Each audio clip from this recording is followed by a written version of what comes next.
Es tiempo de historia con Antonio Ferrando y José Manuel Áspera. Hola a todos y a todas. Bienvenidos y bienvenidas a este programa cuyo objetivo es doble: que paséis un buen rato y que al final del programa sepáis un poquito más de historia. Para ello hemos preparado unos temas que creemos que pueden interesaros.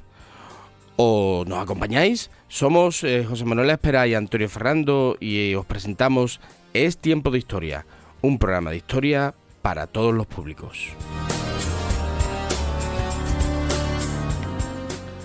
Bueno, pues antes que nada, antes de presentar a José Manuel, quiero pedir disculpas por la voz que tengo, pero que como no voy a cantar, pues bueno, pues de momento me da para el programa de radio. Buenas tardes, José Manuel. Buenas tardes, Antonio. No, yo podría alquilarme los pueblos con sequía para cantar, pero bueno, ahora mismo ni para eso, José Manuel. Menos mal que tú tienes esa voz potente tuya. Sí, hombre. Que algo se puede hacer. Algo se puede hacer. Bueno, vamos a ver. ¿Qué nos depara el programa de hoy, José Manuel? ¿Cuál es el sumario? Bueno, pues el programa de hoy, como siempre, empezamos con nuestra efeméride, ¿no? Que es digamos, un clásico de nuestro programa, esa pregunta tan cotidiana de los historiadores y de los curiosos en general, ¿no? Que se preguntan qué ocurrió tal día como hoy hace tantos años, ¿no? Dependiendo de la cantidad de años que establecemos. Claro. Y después, bueno, pues hablaremos también tenemos una curiosidad histórica bastante curiosa, valga la redundancia, sí.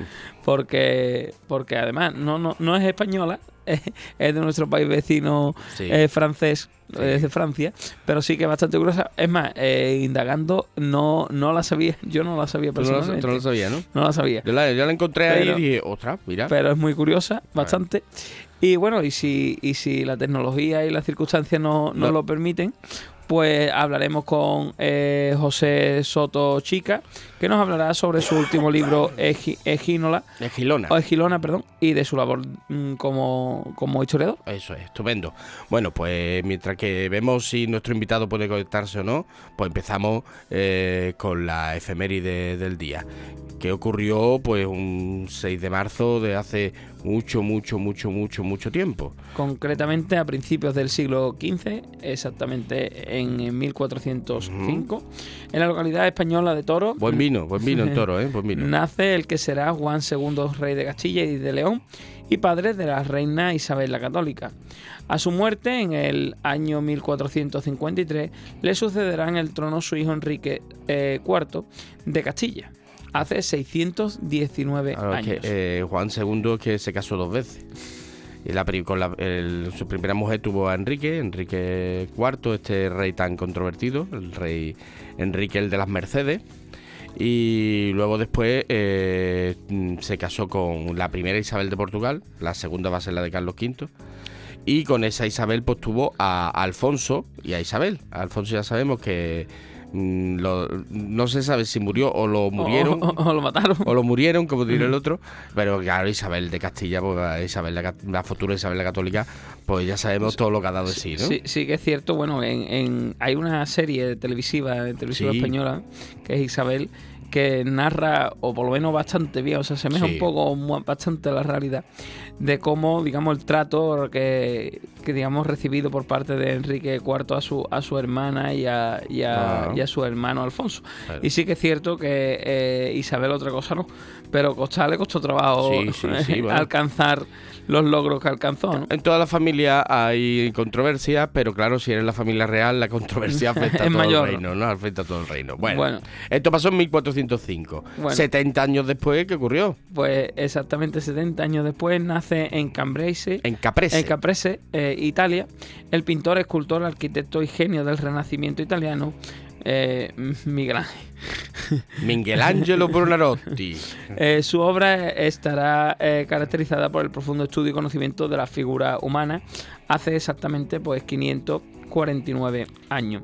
Sí que es cierto que esta figura, yo creo que esta figura es mira que no me gusta la historia del arte, y nunca a mí sí.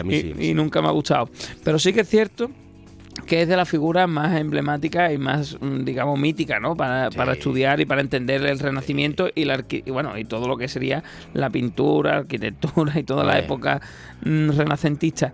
Pero pasando desde de la belleza, ¿no? De que hizo la Capilla Sixtina hasta tanto el techero como el techo, ¿eh? Claro, es decir, el Vaticano es un gran legado que dejó ahí Miguel Ángel, ¿no? Pero es que además este señor era un genio en el sentido de que todo lo que hacía lo hacía bien. Era un tipo que daba asco. Que tío, de verdad, ¿eh? Porque era pintor, era escultor, era arquitecto, incluso escribió poesía. De verdad, un genio. Además nació en Caprese, y Caprese es conocida por dos cosas, por el ser la cuna de Miguel Ángel y por la ensalada Caprese, claro, que está muy buena. Miguel Ángel, aparte de una tortuga ninja, engloba, digamos, lo que es el arte. Es decir, muchas veces cuando las personas hablamos y decimos un artista. Un artista global, un artista con toda su Él palabra, era sobre todo escultor. Y además se nota en su pintura que las pinturas, pues, él da mucha importancia al volumen, porque él sobre todo se consideraba escultor. Y de hecho, bueno, pues cualquiera de las hay que tener en cuenta que, por ejemplo, la famosa Piedad que está en el Vaticano fue una obra de juventud. Y qué obra más bonita. A eso hay que hacerle hincapié. No. Es decir, que la Piedad, que es de juventud, que en teoría es cuando él empieza, se está formando y ya hace una pieza de ese calibre. Ahí nos estamos deteniendo ante uno de los más grandes de la historia. Yo como escultor destaco 3 obras suyas. Yo destaco la Piedad, destaco al Moisés y destaco, por supuesto, tenía que destacar al David, ¿no? David hecho en un bloque completo, cosa que no sé, un bloque de mármol que nadie se atrevía a meterle mano, y ahí llegó Miguel Ángel, que era un poquito chulo, y dijo, esto es para mí. Y fijaros lo que hizo, ¿no? Bueno, pues una bestia, un genio pero con mayúsculas, ¿vale? Bueno, pues nació hace 549 años. Exactamente. Bueno, pues en 1479, 4 añitos después, bueno, pues se firma el Tratado de Alcasovas, en el que Portugal entrega a Castilla la isla de Canarias a cambio de posesiones en África Occidental. Hay que tener en cuenta que en el Tratado de Alcasovas permite que las Canarias sean la base de lo que va a producir, posteriormente. Posteriormente que será el descubrimiento de América. Y que ahí será, digamos, el enclave, o uno de los enclaves estratégicos importantes para que... Y a partir de ahí es cuando la corona de Portugal dice aquello de hemos sido engañados, porque no sabían, claro, tampoco lo sabía Castilla, que allí había un continente entero. Y luego después el Tratado de Tordesillas y cuando hace la división por hemisferio entre las dos potencias hegemónicas de estos momentos, ¿no? Vale. Bueno, pues se firmó hace 545 años. ¿Seguimos? Bueno, pues en 1521, ya unos añitos posteriores, la expedición de Magallanes, diezmada por el hambre, que surca por primera vez los mares del sur, descubre la actual isla de Guam, que por cierto es una de las últimas islas de posesiones españolas. Cuba, Filipinas y la isla de Guam. Y toman posesión de ella y en las islas vecinas. Todas ellas de origen volcánico y rodeadas de arrecifes coralinos. En el siglo XVII, al comenzar la colonización española de las islas, reinando en España doña Mariana de Austria, se cambiará su nombre por el de las Islas Marianas, en honor a la reina. Hace 503 años.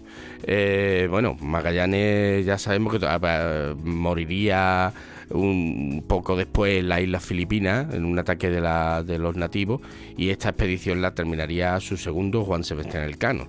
Esto se produce en medio de esa navegación que circunnavega la Tierra por primera vez, demostrando que la Tierra efectivamente es redonda, por mucho que ahora haya algún indocumentado que diga que es plana, ¿no?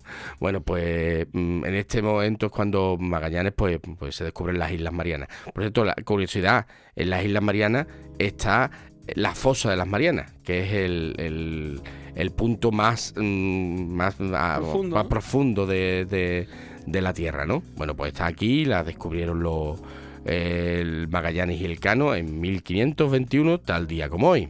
Bueno, y en 1899, ya bien entrado, bastante, ya cerca terminando del siglo XX, ya empezando, tras sintetizar el doctor Felix Hoffmann el ácido acetilsalicílico, muy bien. con gran pureza en 1897, la aspirina de la empresa alemana Bayer se convierte oficialmente en marca comercial.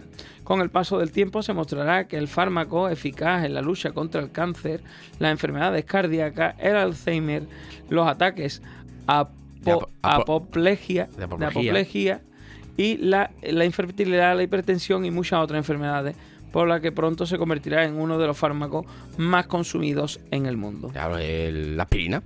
La aspirina, que sigue estando activa y se sigue utilizando, y es quizá el medicamento más popular de todo, y que la casa Bayer pues, es como lo típico, ¿no? Está malo, una aspirina. Una aspirinita, pero incluso para las personas con hipertensión o con un problema, una aspirina debajo de la lengua. A ti también te haría falta, ¿eh? Una aspirina. Bueno, a mí me haría falta, bueno, para la voz. O un Termaín. Un Termaín.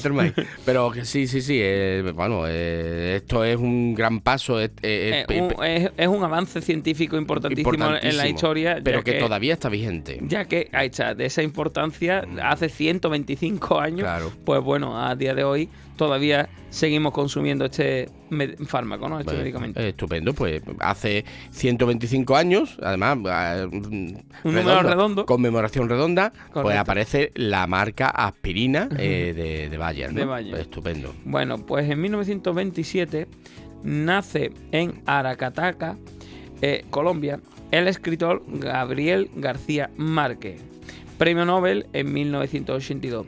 Su obra más conocida tal vez sea 100 años de soledad, hace 97 años. Hace 97 años, y curiosamente, y ahora han publicado una novela inédita. No recuerdo ahora mismo el título, pero que como el Cid con las batallas, Gabriel García Márquez publica novelas estando ya fallecido.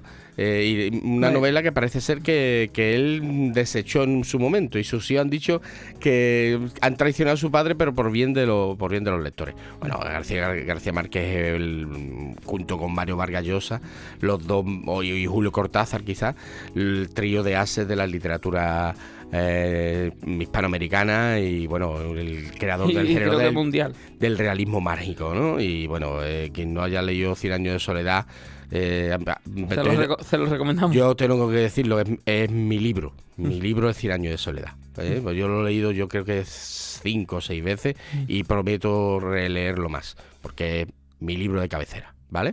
Entonces, pues hace 97 años, o sea que dentro de 3 añitos será su centenario, pues nació en Aracataca, Colombia, Gabriel García Márquez. Gabo, si seguimos aquí, le haremos un homenaje. Un homenaje. Un día como hoy. Y vamos a un poquito de musiquita en la última, y ya pasamos a hablar con nuestro invitado. En el Reino Unido, los Beatles publican su penúltimo sencillo, Let It Be. Let It Be, déjalo estar, en 1970, hace 54 años. Bueno, pues va a ser su penúltima canción, y ya el grupo ya se estaba desintegrando, ya cada uno quería tirar por su cuenta. Bueno, ¿qué hablar de los Beatles? El grupo más influyente de la historia. Entonces, bueno, pues ¿qué decir? Y Let It Be es un himno, es un himno. Bueno, pues se publicó hace justo hoy 54 años. Bueno, con esto acabamos la efemérides. Esperamos que os hayan gustado, y bueno, vamos ahora por fin a hablar con nuestro invitado.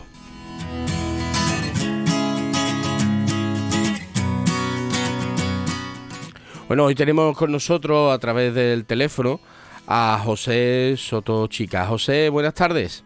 Muy buenas tardes. Muy buenas tardes. Conseguimos hablar, ¿eh? Lo conseguimos. Pese a todo, ¿no? Pese a todo. Estupendo. A ver, si Gabriel García Márquez ha publicado un libro después de muerto, nosotros, estando vivos, podremos hablar. Por favor. Por favor. Eso está claro. Bueno, pues como nosotros somos gente educada, lo primero que vamos a hacer, lo va a leer aquí José Manuel, que es más joven que yo y tiene mejor voz, tu largo currículum, porque es a nuestro querido y querida oyente, nuestro invitado tiene un currículum que lo van a ver ustedes, es largo, porque este señor ha hecho muchas cosas y aquí que este señor tiene, José Manuel tiene mejor voz que yo y es más joven, pues lo va a leer, ¿vale? Proceda, José Manuel. Bueno, buenas tardes y bienvenido, José. Bueno, pues José Soto Chica nació en Santa Fe, Granada. Fue militar profesional y sirvió en la misión de paz de la ONU en Bosnia y Herzegovina durante 1995, recibiendo la medalla de la ONU al servicio por la paz. En enero del 96 sufrió un accidente en acto de servicio que casi le cuesta la vida y que le dejó ciego, con una pierna de menos y una importante sordera. En 1997 comenzó a cursar la licenciatura de Historia en la Universidad de Granada, en la que también se doctoró en el 2010 en Historia Medieval con la tesis Bizantino-Sasánidas y musulmanes. El fin del mundo antiguo y el inicio de la Edad Media en Oriente, del 565 al 642, que mereció la máxima calificación. Ha sido docente en la Universidad de Granada y profesor de máster universitario. Posee la acreditación de profesor contratado doctor y desde hace 22 años es investigador del Centro de Estudios Bizantinos, Neogriegos y Chipriotas de Granada. Es autor de obras académicas como Bizancio y los Sasánidas, de la lucha por el Oriente a las conquistas árabes, Granada 2012, Bizancio y la Persia Sasánida, dos imperios frente a frente, una comparación militar y económica, Granada 2015, y la Didascalia de Jacob, Granada 2016. También es autor de ensayos centrados en la antigüedad tardía y la alta Edad Media, como Imperios y Bárbaros. La guerra en la Edad Oscura. Desperta Ferro, Madrid 2019, del que ya se han editado 5 ediciones. Los visigodos, hijos de un dios furioso, Desperta Ferro, Madrid 2020, del que ya van 4 ediciones. El águila y los cuervos, la caída del Imperio Romano, Desperta Ferro, Madrid 2022, del que ya se anuncia su 3ª edición. Y el recién publicado en noviembre del 2023, Leovigildo, rey de los hispanos, Desperta Ferro, Madrid 2023, que ya tiene su 2ª edición en las librerías. Vaya currículum, ¿eh? Sigue. También es autor de novela histórica con obras como Bajo el fuego y la sal, de Edasa, en Barcelona 2023, por la que ha sido galardonado en 2023 con el premio al mejor autor español de la asociación Gis Libris. El dios que habita la espada, en Edasa, en Barcelona 2021, ganadora del 4º premio Narrativa Histórica de 2021, Tiempo de Leones, Editorial Victoria, Granada 2010, y Los Caballeros del Estandarte Sagrado, Editorial Victoria, Granada 2013. Y aún hay más. Ha escrito una obra de relatos cortos en la que aborda el género del terror con ácido humor y contextos históricos y geográficos muy variados, sin maquillaje, relatos tras la tormenta. Aliar, Ediciones, Granada 2019, y ha publicado 60 artículos científicos y capítulos de libros en obras especializadas y de impacto nacional e internacional. Bueno. Yo creo que bueno, ya lo dejamos aquí porque... Bueno, yo quiero también hacerle hincapié en otra, que es que en el año 2011 fue galardonado con el diploma honorífico a la divulgación de la historia y la cultura de la ciudad de Estambul, concedido por la Asociación de Comerciantes Suyab Sultanan Onur Beljesi de Estambul. Hay que ver, tu turco está regular. Una mierda. Y bueno, aquí podríamos seguir hablando infinidad, ¿no? Pero bueno, hoy viene a presentarnos su última novela histórica, que es de Egilona, reina de Hispania, publicada por Espasa, Planetas de Libros. Estoy hasta cansado, José. Normal. Anda que no ha hecho nada. Bueno, Además, lo de la asociación turca, eso es, vamos, Eso, una putada, ¿eh? totalmente. Y además que a mí no me gustan los idiomas, yo creo peor que todavía. yo creo que es la primera vez que hablamos en turco aquí, Sí, ¿eh? sí. Bueno, Pero mucho apurrero, En mucho la apurrero. intimidad, ¿no? en la intimidad, en la intimidad. José, tu trayectoria es, la verdad, que muy inspiradora. Porque desde tu servicio como militar y tu muy destacada carrera académica que hemos hecho en una versión abreviada. ¿Qué te motivó a estudiar historia? A nosotros nos gusta hacer esa primera pregunta siempre. ¿Qué es lo que te hizo estudiar historia y convertirte en historiador, el historiador que eres, ¿no?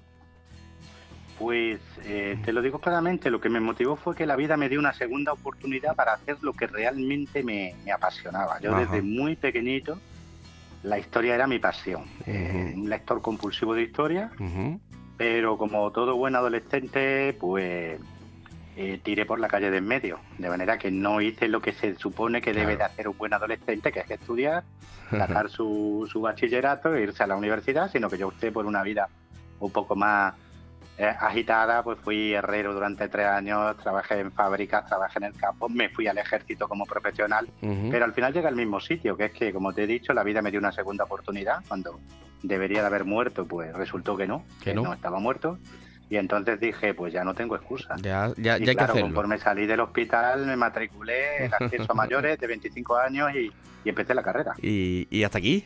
Y hasta aquí. aquí. Y la segunda pregunta, bueno, ya sabemos por qué historia. ¿Y por qué te centras en la antigüedad tardía y en la alta edad media? ¿Por qué ese periodo histórico? Pues quizás porque soy un rebelde. Y cuando yo me planteé hacer la tesis doctoral, yo hice algo que no debería de hacer tampoco. Yo siempre hago algo que no debo de hacer. Entonces me dijeron que yo hiciera una tesis, pues bueno, que estuviera ambientada en Roma y a ser posible en España, porque era más sencillo. Claro. Y yo me empeñé en hacerla pues en un periodo del que supuestamente no había fuentes, y centrándome en Oriente, en el Medio Oriente. Entonces, en 2000, cuando yo planteo la tesis, que la planteo en 2000, 2001, no era lo usual. De hecho, a mí me dijeron, esto no vas a poder hacerlo, no hay fuentes. 4 años más tarde yo tenía una lista de más de 200 fuentes. Ya ves. Y bueno, por eso, porque es un periodo oscuro, porque es un periodo oscuro entre comillas, porque es un periodo que en su momento pues tenía mucho atractivo para alguien que fuera extremadamente curioso, y porque también es el periodo en el que nace Europa, en el que nace el Islam, en el que nace la ortodoxia, que hoy identificaríamos con Rusia, y si os dais cuenta pues ya tenemos ahí los 3 ejes fundamentales pues de conflicto y también de relaciones de intercambio de nuestro mundo, ¿no? Que es el Occidente, el Islam y la ortodoxia, o Rusia, si queréis llamarla así. Sí. Bueno, es que tú lo has dicho, es que es una época oscura, pero oscura en el sentido, entiéndase bien, de que hay supuestamente poca fuente y además muy poco atractiva, en el sentido de que la gente huye de esos momentos porque lo considera una época como de decadencia, una época de destrucción, y en cambio tú lo muestras como, bueno, como otra cosa completamente distinta. Y a ver, ten en cuenta que el Imperio Romano de Oriente, el Imperio Sasánida, y bueno, y luego no tienes bastante y te viene a lo que quizá dentro de la historia de España siempre se ha pasado de puntillas por encima, que eran los visigodos. O sea, que a ti que te gustan los retos. ¿Te gusta la marcha? ¿Te gusta la marcha? Fíjate que los visigodos se han puesto ahora de moda, ¿no? ¿Sí? Pero en su momento pues eran también otros grandes olvidados. Que eran, bueno, pues o se hacía un poquito así de humor, ¿no? Con eso de la famosa lista de los Reyes Godos, y se quedaban eso en una lista y en un trabalengua, o simplemente se les ignoraba, ¿no? Cuando pues realmente fue una época muy interesante, porque aparece por primera vez una entidad política independiente que se llama Hispania, que evidentemente va a condicionar luego la Edad Media, tanto en Al-Ándalus como en el norte, en los reinos cristianos del norte, y que siempre se va a buscar como punto de legitimidad para lo que iba a ser luego ya la España. Antes hablabais de los reyes católicos y estabais hablando de los tratados de Alconsebas, etcétera, etcétera, ¿no? Pues el punto de legitimidad para todos ellos siempre fue la España visigoda, tanto del rey de Portugal como del rey de Castilla, como del rey de Aragón, como el rey de Navarra. Todos su legitimidad la miraban hacia atrás queriendo conectar con ese pasado godo. Bueno, el famoso Don Pelayo, ¿no? Sí, por supuesto, Pelayo, claro. Esa figura. Era godo, por mucho que se empeñen algunos en querer convertirlo en una suerte de celta y redento, porque Asturias supuestamente ni se había romanizado ni se había goticiado, si queremos llamarlo así. Sí. Pero la arqueología y la historia han demostrado que no, que evidentemente hubo romanización primero y luego pues visigotización, si queremos llamarla de esa manera, bueno, y que Pelayo pues fue un continuador de la Hispania visigoda en el norte. Bueno, y José, has publicado una amplia variedad de obras, desde las investigaciones, digamos, estrictamente académicas, hasta, digamos, la literatura, las novelas históricas. ¿Cómo equilibra su tiempo en esta investigación, digamos, desde la rigurosidad histórica de la investigación a la escritura creativa? ¿Y en cuál disfrutas más? Pues yo es que disfruto las dos y además no las separo, porque fíjate, yo cuando siempre tengo que trabajar en un ensayo, lo que llamaríamos un libro de historia, ¿no? Puro y duro, ¿no? Y en una novela, porque digamos que se retroalimentan y a mí la novela pues me sirve un poco también de relax mental, ¿no? El ensayo, la investigación histórica pues requiere muchísima atención, muchísima disciplina, tiene un método que no deja de ser una ciencia, y la novela pues te permite también pues ficcionar, te permite imaginar, y para mí eso, yo siempre digo que cuando escribo novela veo. Para mí escribir novelas es como ir al cine. Yo a Egilona, por ejemplo, pues yo la he visto a Egilona, a Rodrigo, a Táriq, ¿no? Porque para mí el mundo ahora es palabras, ¿no? Cuando te quedas ciego, el mundo se reduce a palabras, ¿no? Y tu manera de ver es a través de las palabras. Claro. Y el ensayo pues requiere otra disciplina, es investigación pura y dura que luego tratas de trasladar a la gente de la manera más amena y entretenida posible, ¿no? Y eso es lo que te permite pasar de un género a otro, que para mí son simplemente dos vehículos para una misma causa, y la causa es acercarle a la gente la historia. Ya, y además como son a partir de los mismos temas, digamos que serían campos, actividades complementarias.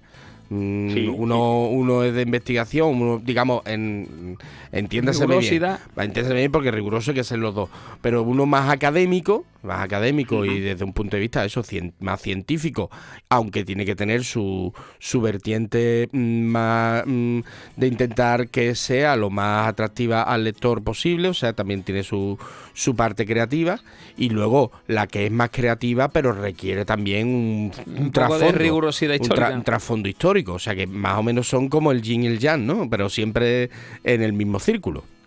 Sí, y fíjate, por ejemplo, en esta novela yo he volcado todo lo que ha sido mi trabajo de investigación del último año. Es decir, cuando yo en el Girona cuento o describo esa situación de crisis climática que vivían en 711 aquí, en la península ibérica, pues eso ha publicado en una revista científica, en Nature Communication, en septiembre del 23, ¿no? O cuando cuento que la gran batalla entre Rodrigo y los musulmanes no fue en Guadalete, sino que fue en Torrejosa, que hoy está en Tarifa, pues eso se publicó también en septiembre de 2023 en Atenea, en la revista de la Asociación Española de Historia Militar. Quiero decir que voy trasladando, es decir, que lo que le acerco al público en la novela también, en cierta manera, es el resultado de mi otra labor.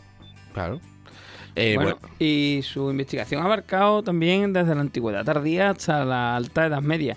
¿Qué aspectos de este periodo histórico les resultan más fascinantes y por qué? Pues estos años que van más o menos del 300 al 800 para mí son mi casa, son mi hogar. Es que llevo ahí instalado. Yo muchas veces ya empiezo a dudar de si yo nací en 1971 o, ¿qué te digo yo?, en el 565, porque me paso más tiempo allí que aquí, ¿no? Entonces, para mí es una época fascinante por lo que antes decía, ¿no? Porque en cierta manera, aunque está muy lejos, pero realmente es como la semilla, como la raíz de nuestro propio mundo, ¿no? Es decir, hoy mismo por la mañana, si abrís el periódico, pues hay ecos de ese pasado, ¿no?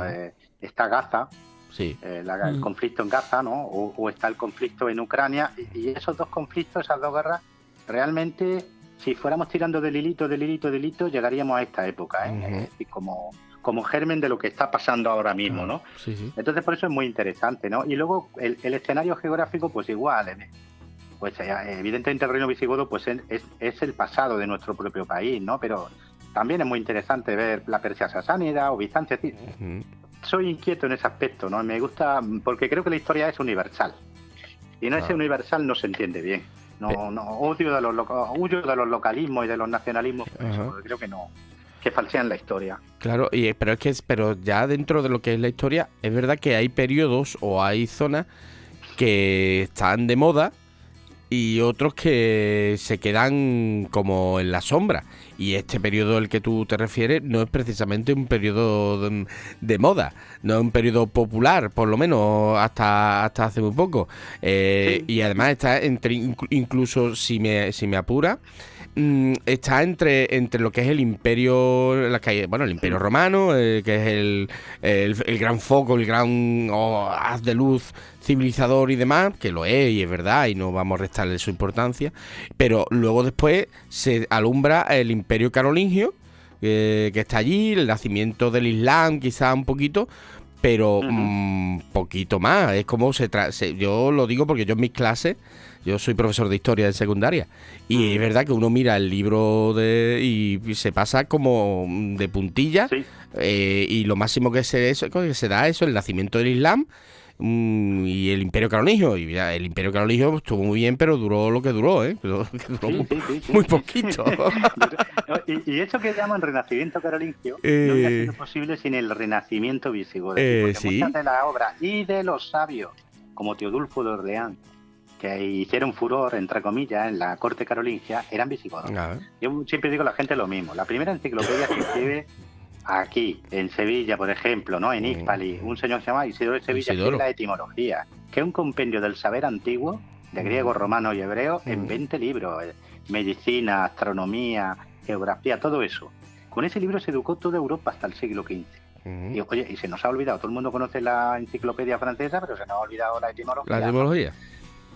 Hablabais antes del terraplanismo. Sí. Es que había un señor que se llama Sisebuto, que era rey de los godos a comienzos del siglo VII, que tiene un poema, porque él era, iba a decir aficionado, él era un erudito a la astronomía, donde ya él habla de cómo se producen los eclipses de sol y de luna, que la Tierra es redonda, y hace todos los cálculos necesarios para explicar cómo se puede predecir un eclipse de luna con total precisión.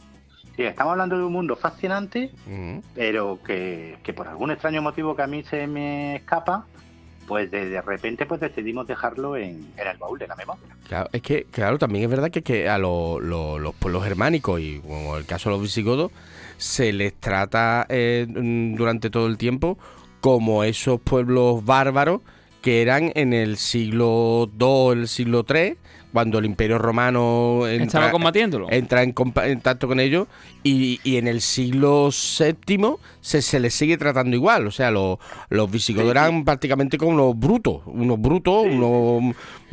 otentotes ahí de estos que están allí gobernando, pero digamos que en realidad la intelectualidad estaba en la población hispano-romana, cuando ya a partir de determinado momento la población se mezcla y mezcla la cultura y se produce, lo que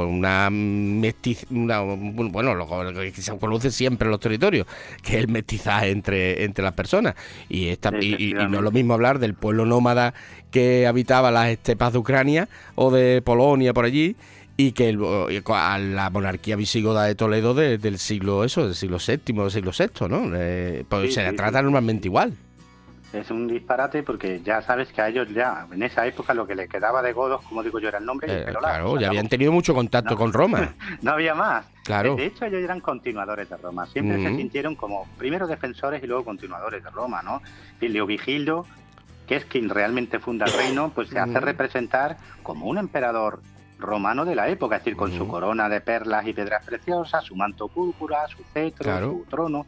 Se da títulos imperiales como Imperator o como Pius, y a partir de ahí la monarquía visigoda es una monarquía que suspira por ser Roma en Toledo, pero no es más, Sus leyes, su literatura, su ciencia, su cultura romana. Aquí en España no termina la Edad Media hasta 700, no termina la Antigüedad hasta 711, porque los godos son una continuación de Roma. Claro. Y ya empieza otra cosa distinta. Bueno, ahora llega la pregunta que hay que hacer. Vamos a hablar como diría el difunto Pecumbral. Vamos a hablar de mi libro. Vamos a hablar de tu libro. Y la pregunta es, ¿quién fue Gilona?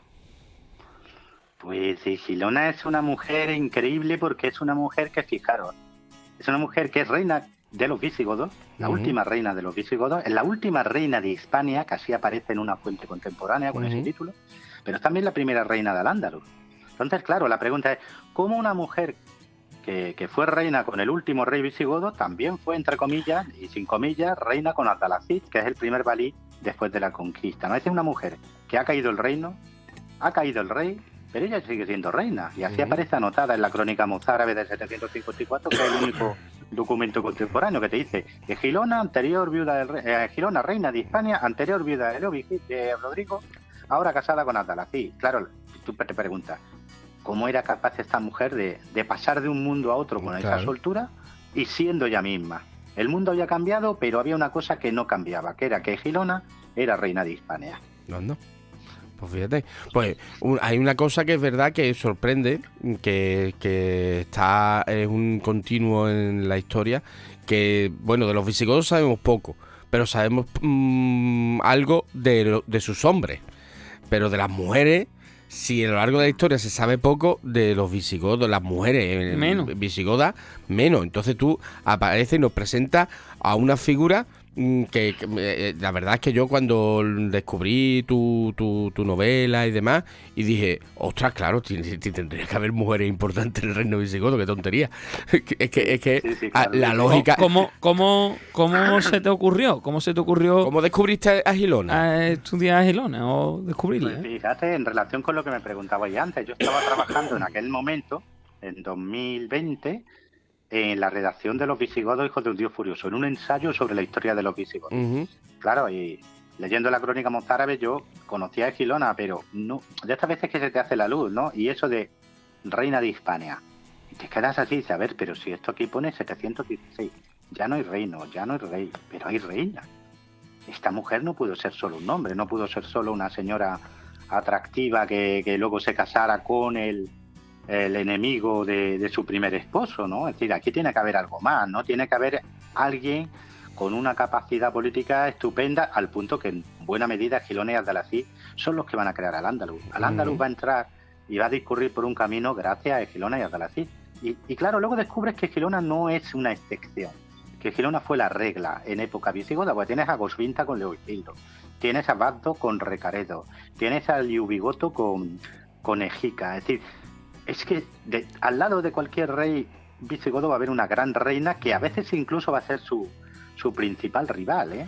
Y claro, y te encuentras una época llena de mujeres interesantísimas, ¿no? Yo siempre digo lo mismo, la primera mujer que nos deja una firma en la historia de España es Bagdo, es una reina visigoda que firma las actas del Tercer Concilio de Toledo. Y para colmo, nada más y nada menos, había nacido esclava, y llegó a ser reina. Y nada más y nada menos que el Tercer Concilio de Toledo, que ahí es nada. Ahí es nada. Sí, que es uno de los grandes acontecimientos de la monarquía, los concilios de Toledo. Bueno, y ya que hemos estado hablando, ¿no?, sobre esto, digamos, estos desafíos, ¿no? Porque al fin y al cabo es un desafío. Tú estabas hablando de una personaje como Gilona, que bueno, que al fin y al cabo ha tenido una gran repercusión, o de esta última que has dicho que era esclava y acabó siendo acabó siendo reina, ¿no? Y digamos, bueno, ¿qué consejos le darías, ¿no?, a los jóvenes historiadores y escritores que están comenzando sus carreras académicas y que ahora serían unos pobres esclavos obreros del mundo investigador, y que, bueno, ¿qué consejos le darías, ya que tú has llegado, digamos, a tener grandes publicaciones? Que, José, te digo, antes de comentar, que creo que lo está preguntando por él, ¿vale? Hombre, no, creo no. Ya, esto es un polla que estamos, ¿no? Es un polla que estamos. Y es que te pongo antecedentes. José Manuel es doctorando, ¿vale? Está haciendo su tesis doctoral y está también... Somos todos compañeros. Entonces, claro, pues... Hombre, ya que estamos y veo la dilatada carrera que has tenido y viendo, digamos, esto, y además a correlación, digamos, ¿no?, de lo que estamos hablando, de una persona o de mujeres en este caso, que han tenido, digamos, una importancia y se han alzado en la sociedad en la que han vivido. Bueno, pues ¿Qué consejo, no, le darías a esos jóvenes investigadores o a esos jóvenes escritores? Personificado José Manuel. Pues mira, yo siempre que me preguntan esto, un consejo dividido en 3, ¿no? Que es mucho trabajo, que eso siempre renta. Luego que mantengas tu libertad, es decir, la mirada del historiador tiene que estar limpia. Cuando uno mira al pasado debe de dejarse aquí en casa pues la ideología, la servidumbre del presentismo, es decir, al pasado hay que mirarlo con ojos limpios siempre. Y luego que construyas tu propia visión. Es decir, yo siempre digo lo mismo a los alumnos, por ejemplo, es decir, no empecéis leyendo todo lo que se ha publicado sobre esto que vais a investigar, es decir, el último artículo, el último manual. No, primero las fuentes. Y luego ves lo que han escrito otros, porque si no ya te condicionan la mirada. Si tú primero enfréntate a la fuente, a tus documentos, a tus informes arqueológicos, numismáticos, es decir, a eso, a lo que es realmente la sustancia. Y luego ya léete lo que han escrito otros, lo que otros han investigado, lo que otros han aportado. Pero primero tú con tu pasado y a partir de ahí construye tú en libertad. Buen consejo. Buen consejo. Muy Bueno, buen consejo. aquí en nuestro programa siempre nos hemos caracterizado por querer dar luz a los que no la historia oficial o más académica pues ha dejado un poquito en el olvido. Lo que está al lado de la historia convencional. Entonces, claro, José, tú nos has venido como agua de mayo, porque bueno, desde la época en la que tú has investigado y sigues investigando y sigues trabajando, y si encima dentro de esa época, o digamos que no fuera de foco, encima hablas de las personas que estaban más fuera de foco dentro, que son las mujeres, digamos que es que tú ahí has encendido una luz para mostrarnos una realidad que sinceramente, a ver, una vez que a posteriori, los capitanes a posteriori estaban muy bien. Claro, porque dice, hombre, claro, no iba a haber reinas, claro, hombre, claro, pero el primero que nos lo ha puesto por delante y nos ha dicho la importancia del reino visigodo y de las reinas es José Sotochica. Ha sido tú. Ha sido tú. Entonces, bueno, pues yo quiero darte las gracias por tu labor, sobre todo por tu labor investigadora y divulgativa, y sobre todo por abrir camino. Porque tú estás abriendo camino, estás abriendo surcos, estás tallando piedras, tirando muros y mostrando unas realidades completamente distintas. Y a nosotros que nos encanta los que derriban los mitos, tú vas a derribar los mitos. Eso sí que nos apasiona, ¿eh? En este programa somos dos apasionados de derribar los mitos. Mira, yo no sé. Decir, a nosotros no nos gusta nada convencional ni nada de que esté dado por hecho. Claro. Siempre nos preguntamos el por qué. Somos de los historiadores purgantes. Porque creo que el historiador debe ser ante todo crítico. Y ante todo crítico, y como tú bien has dicho, tener la mirada limpia. Y sobre todo ser, yo siempre digo que el historiador a lo mejor no puede ser objetivo, pero sobre todo lo que tiene que ser honrado y profesional. Sí. Ante todo, la objetividad también es un mito, pero ante todo ser honrado y profesional. Sí. Yo estoy de acuerdo ahí al 100%. E incluso a veces, fíjate, tienes que ser tan honrado como para enmendarte tú a ti mismo la plana, ¿no? A mí me pasó eso con un libro, con El Águila y los Cuervos. Cuando me lo encargaron yo tenía una idea de por qué caía el Imperio Romano de Occidente. Cuando lo terminé tenía otra distinta. Digo, coño, he hecho bien mi trabajo. Claro. Porque al final dice, es que tengo sobre la mesa estas pruebas, estas evidencias, y no me queda más remedio que decir, estaba equivocado. Ahora creo que pasó de otra manera. Ya está. Es así, la historia es así, hay que trabajarla y hay que ser sobre todo honrados con los demás y contigo mismo. Efectivamente, eso iba. Esa es lo que es el corolario de un buen profesional. Y bueno, ya la última pregunta, porque ya nos vamos quedando sin tiempo, que el tema está siendo apasionante. ¿En qué estás trabajando ahora? ¿Qué nuevos proyectos tienes y qué estás cocinando ahora mismo? Pues mira, tenemos en el apartado de investigación, sigo con el equipo de la batalla, estamos intentando convencer a una entidad para que financie una prospección arqueológica en Tarifa y al Ayuntamiento de Tarifa de que nos dé cierto soporte logístico y apoyo para poder hacer la prospección arqueológica que muestre ya evidencias materiales de esa gran batalla que en 711 determinó el fin del reino visigodo. A ver si por fin el Ayuntamiento de Tarifa y que no fue en el Guadalete. Y que no fue en el Guadalete. Y eso, aquí en el puerto de Santa María, que tenemos aquí el Guadalete al lado, pues es una mala noticia, pero las cosas son así. La verdad es la verdad. No quedaron la mala noticia, pero nosotros creemos, creo que tenemos bastantes evidencias de ello ya, de esos 2 artículos que se publicaron en septiembre en ASEISMI, pero además que queremos ya también aportar las pruebas materiales. Pero para eso todavía nos queda un poquito de colaboración por parte de las entidades, ¿no? Que espero que se produzca y que a lo largo del otoño pues podamos trabajar allí. Y pues también seguimos pues con el tema de la crisis climática del siglo VIII, haciendo investigación y bueno, y luego pues con un nuevo ensayo que no puedo deciros porque si no me matan en la editorial y con una nueva novela, pero ahí estamos, ¿no? Bueno, pues siempre inquieto, ¿eh? Siempre inquieto. Como buenos historiadores. Sí, señor. Pues nada, cualquier cosa, cualquier novedad, ya sabes dónde estamos y que nada, será un placer volver a charlar contigo sobre estos temas y nada, nos das un toque por correo, por donde sea y volvemos a charlar en el programa.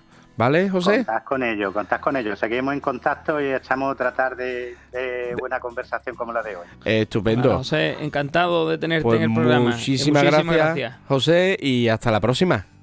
Igualmente, compañero. Venga, un abrazo. Adiós. Bueno.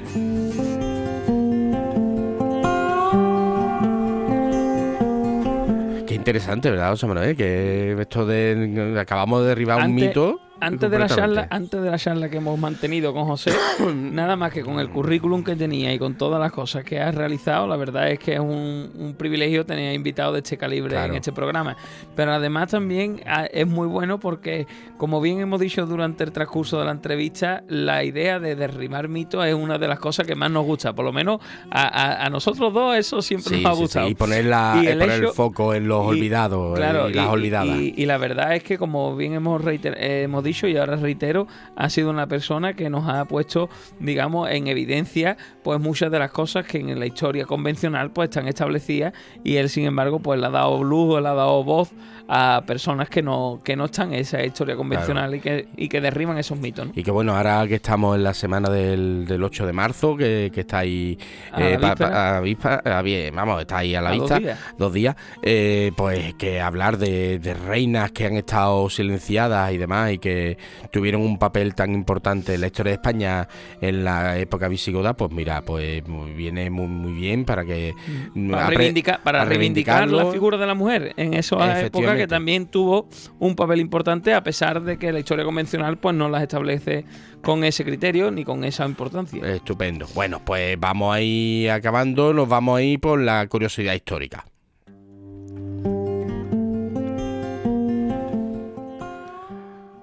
Si yo te digo a los enfants de la patrie, ¿tú qué piensas? Hombre, que es francés de momento. Es francés, un francés regular, porque tú sabes.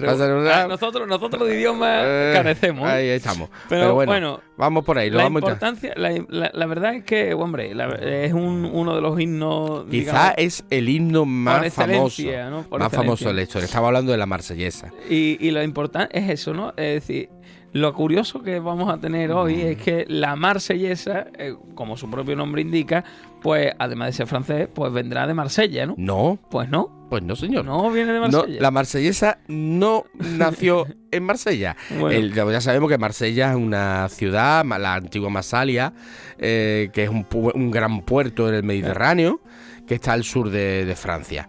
Eso lo sabemos todos. Vale, pero el problema es que no viene de la Marsellesa, no viene de Francia. No viene de Marsella. ¿Y de dónde viene la Marsellesa? Pues bueno, pues en la guerra de la primera coalición, ya digamos cuando la Revolución Francesa, ¿no? Y estaba ya estableciéndose bastante consolidada, y incluso las monarquías europeas empezaron a preocuparse, ¿no?, de ese fervor revolucionario, y querían no tanto, yo creo que no querían derrotar esa digamos, inicio de la revolución, sino que no se extendiera. Eso es. Eso es, digamos, el Cordón sanitario. cordón sanitario. Es como la Guerra Fría. No querían acabarlo, sino pero mantenerlo, por lo menos, Sí. que fueran nada más que los revolucionarios, en este caso los franceses, ¿no? Bueno, pues al principio los ejércitos de la coalición invadieron Francia, y el 25 de abril del 1792 el barón Philipp Friedrich de Dietrich, ¿no? De Dietrich. Alcalde de Estrasburgo y maestro de la logia masónica local, pidió a su invitado masón, Roger de Lisle, No, a ver si lo digo bien. Roger de Lisle. Que compusiera una canción que reúna a nuestros soldados de todas las partes para defender su patria amenazada. Pues esa noche, Roger de Lisle creó la canción de la guerra para el ejército del Rin. Que ese fue su primer nombre y su nombre inicial. Y es curioso. Pero, ¿cómo se convierte? Pero espérate, antes que nada. Fíjate dónde nace. Nace en Estrasburgo. Estrasburgo es la capital de Alsacia. Uh-huh. Y Alsacia y Lorena han sido siempre las regiones que han estado entre Alemania y Francia. De hecho, fíjate el nombre del alcalde, de Dietrich. O sea, y en esa zona había mucha población que, aunque pertenecía a Francia, era de habla alemana. Uh-huh. Aunque eran franceses y se consideraban franceses, pero eran de habla alemana. Y ahí es donde nace el himno de Francia, que nace con el título Chant de guerre pour l'armée du Rhin. O sea, canción de guerra para el ejército del Rin. Y bueno, pues la melodía se convirtió pronto en un reclamo de la Revolución Francesa y fue adoptado como la marsellesa, después de que los voluntarios que provenían de Marsella ahora sí la cantaran por primera vez en las calles a finales de mayo. Estos voluntarios hicieron su entrada en la ciudad de París el 30 de julio de 1792. La convención la aceptó como himno nacional y se decretó el 14 de julio de 1795, se convirtió en el primer himno de Francia. Bueno, pues curioso, ahí nace la marsellesa, y por eso se llama la marsellesa, porque los primeros que la cantaron en París fueron voluntarios de Marsella. Entonces la gente decía, bueno, la marsellesa, y se la ha quedado así.